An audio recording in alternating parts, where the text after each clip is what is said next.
Today's episode is brought to you by Bush's Fresh Food Market. Calling all foodies, Bush's is hiring. Are you passionate about food, looking for growth, development, and excellent wages? Come grow with Bush's and apply online at bushes.com/join our team.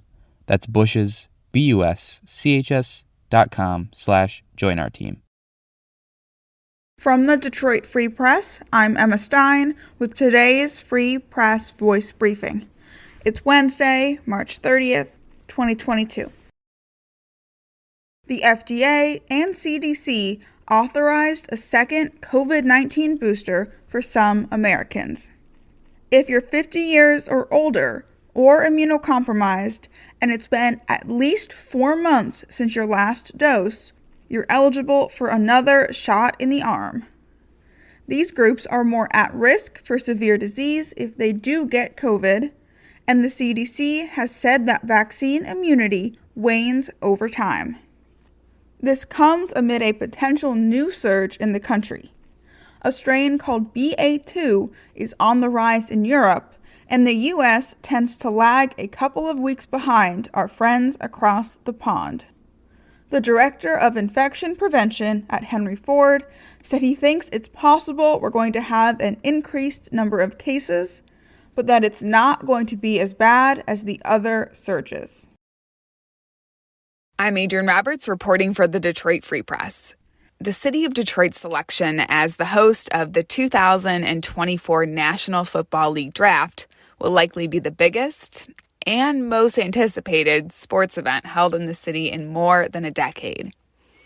If other cities that have also hosted the draft are any indicator, the 3-day event could bring hundreds of thousands of visitors and their wallets to downtown Detroit. City officials and civic leaders call the city's selection historic and momentous. And cities that have hosted the draft call it an economic windfall and tout millions in economic impact. Those estimates, though, are based on reports commissioned by the visitors bureaus that are tasked with ensuring the draft is a success. And while City of Detroit officials say the funds needed to pay for the event are largely coming in the form of commitments via private donations, there's no guarantee the state and the city won't open their coffers in the future. No one seems to know just how many Michigan children are going without an education. Michigan law requires very little oversight over homeschooled students. Parents don't have to register their children with the state or their local school district. Plus, no state agency will investigate educational neglect unless it comes with other claims of neglect or abuse. Experts say educational neglect is a hidden problem.